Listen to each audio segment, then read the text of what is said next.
Today I'm making a Valentine's Day mixed media shelf sitter, which features the faux rice paper that I made in my last tutorial. If you want to learn how to make that, you can find the full process in that video. I'm starting with a rough wood block.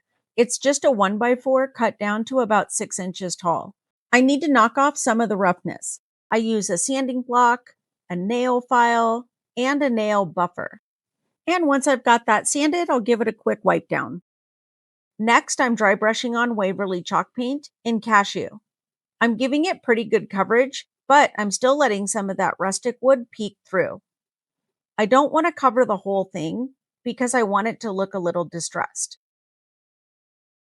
Now I'm switching to Americana craft paint in deep burgundy. I'll use a damp makeup sponge for this. I just dip it in water, squeeze it out, and then pick up a little paint.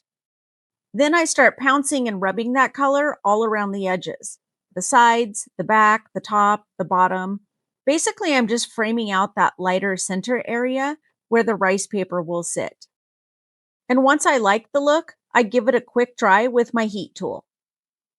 While that dries, I'm going to paint 2 little wooden hearts using the same deep burgundy. Again, using my makeup sponge, I just pounce the paint on.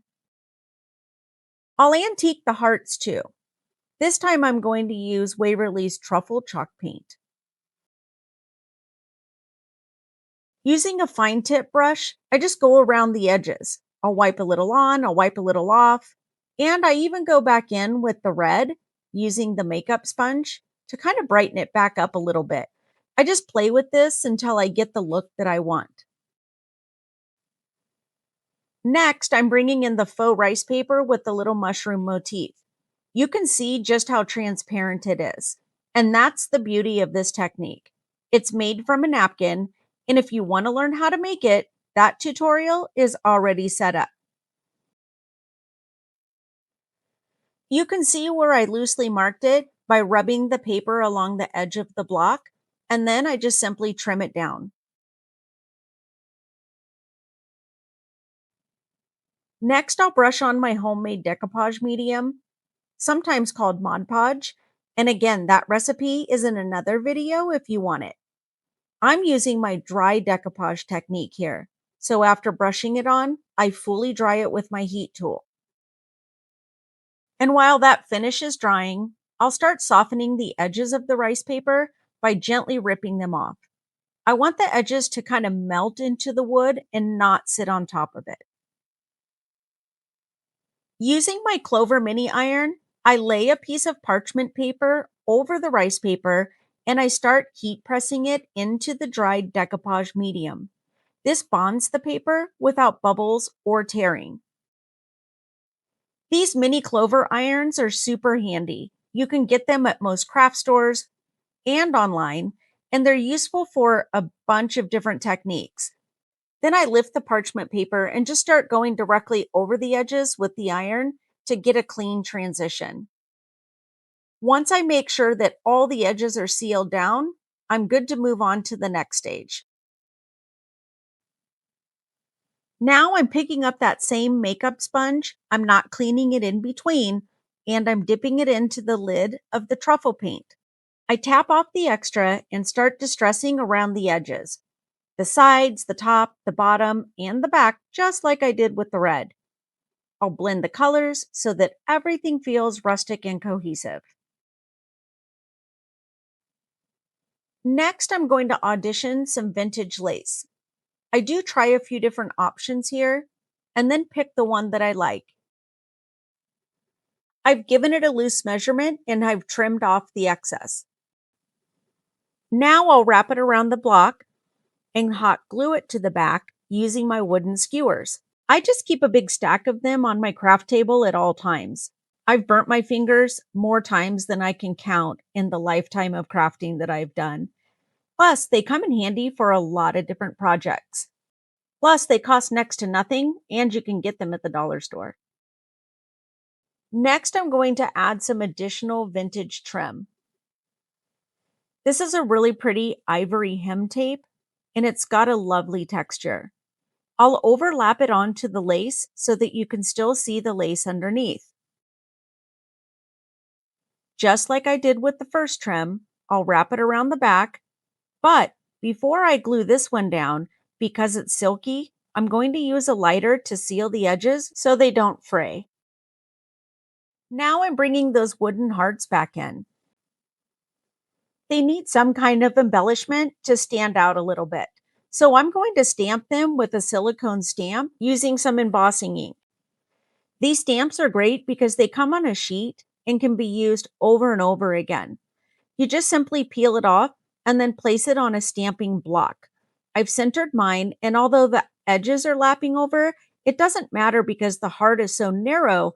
I'm just trying to get that center motif. As you can see, the embossing ink is clear.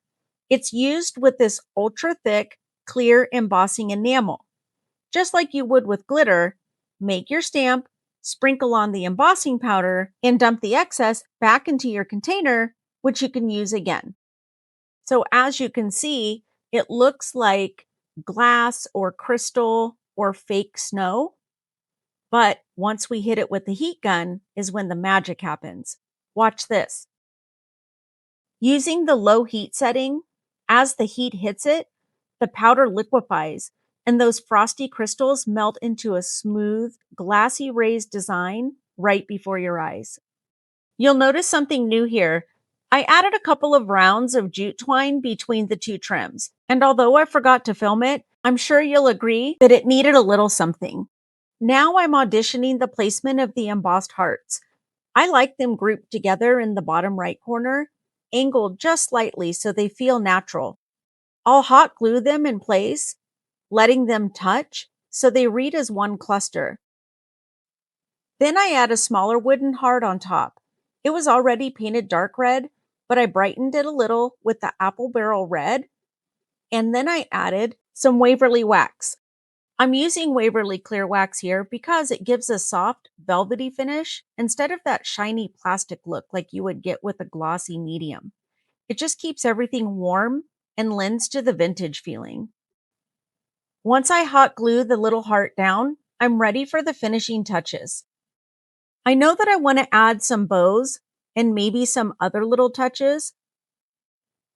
Using the hem tape from before, I measure out a length and I fold each end over, notching out a V.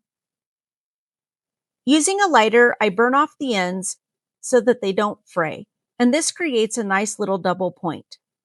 To make the bow, I'm not folding the main ribbon over onto itself. Instead, I'll shape the loops with my fingers, hold them in place, and use a second thin ribbon to tie the center off. That way, the bow keeps its fullness and the front ribbon stays smooth and uncreased. Then I repeat the process with jute twine, but this time I wrap it a couple of times so that it has multiple loops. Just like the first bow, I tie it off, trim the knot short so that it doesn't show, and audition it on top of the first bow. With my bows made, it's time to glue them down. I use the hot glue gun, and again, using the skewer, I give it a little push in place and then adjust it slightly. Jute can be a little bit stubborn, so I have to fuss with it just a bit to get it to my liking. You'll notice that I fold the bow over onto itself before I add the hot glue. This just makes it a little bit easier to place it and get it exactly where you want it. It needs a little pop of color, so using that same red thin ribbon that we tied the first bow off with, I'm going to make a third smaller bow with longer tails. And because this ribbon is so thin, I don't need to use that technique where I use a second piece of it to tie it off. Instead, I just make a bow. And like before, I fold it over, I add a dollop of hot glue, and I add it to the other two bows. And for the final touch, I glue a single dried rosebud right in the center. It's the perfect little vintage country detail that this piece needs. Now that I have the little rosebud added, I do a long, deep angle cut on the tails of the little red ribbon. It just adds a little something sweet. And even though the hearts were adorable, they needed one more detail. I pulled out my vintage button collection and I found these three little cutie pies. I auditioned each one to make sure that I picked just the right one. And even though all of them were adorable, I ended up choosing the smallest one with the soft shimmer. I glued that onto the top heart and called it done. And here's the finished piece. I love how soft, rustic, and layered it turned out. This project is part of my handmade giveaway. To enter, go find the giveaway post on my social media and follow the entry rules listed there. Thanks for spending time at the craft table with me. We are reinventing vintage one piece at a time. And going forward, almost every project that I make is going to be part of a giveaway. So if you want a chance to win, make sure you're following along. See you next time.